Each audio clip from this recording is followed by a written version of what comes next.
What sets us apart from animals?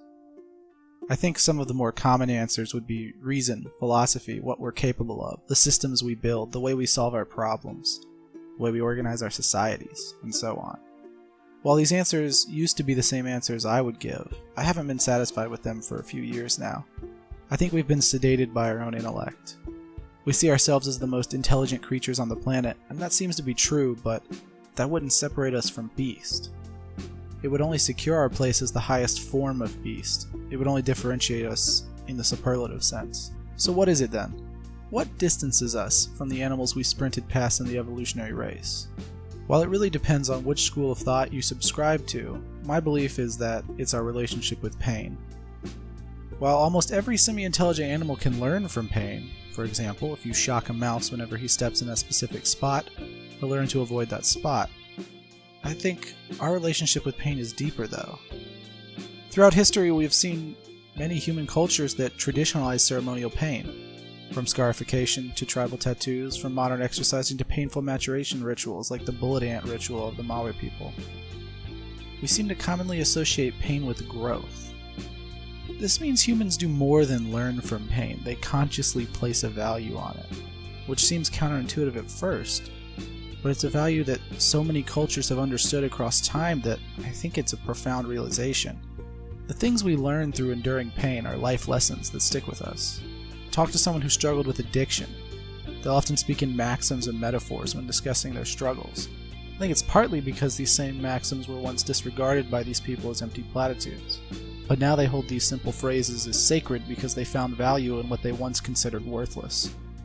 I'm just speaking for myself in that regard because I know it's true in my case. But these trials and challenges that cause us pain, they change us very often for the better.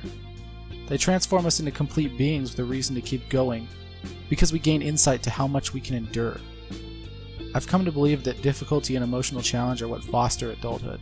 These struggles elevate us into something stronger, and we crave challenge because of this.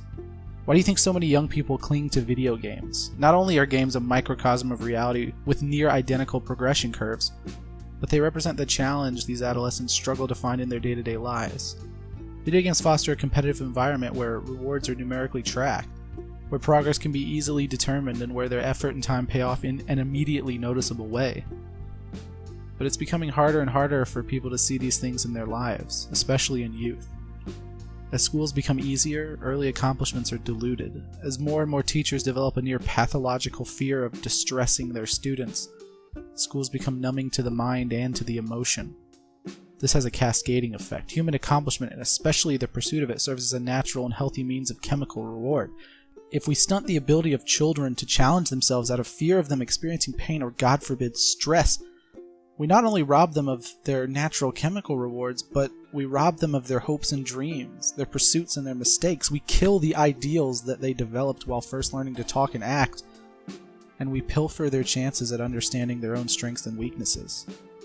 And it seems that there's a growing ideology against pain and misery, against struggle. A cowardly notion was seeded some time ago that as humans, we should be using our intellect to remove pain from our lives entirely. It becomes more apparent when you spend time on social media like Twitter.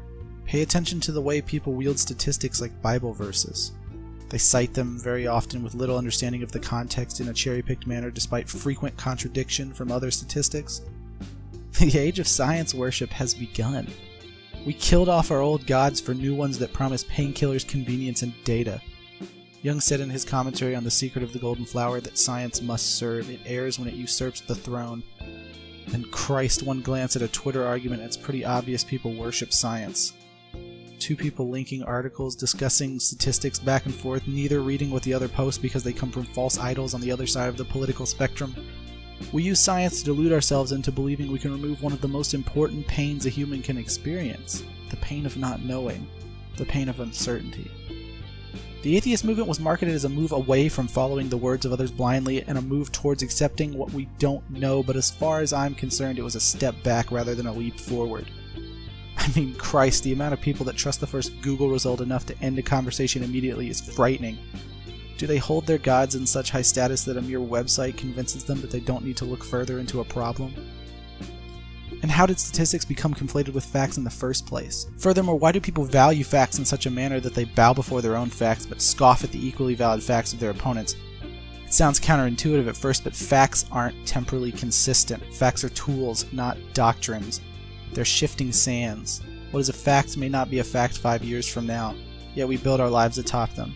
We pick a prepackaged belief and find our favorite facts to memorize and cite mindlessly when challenged.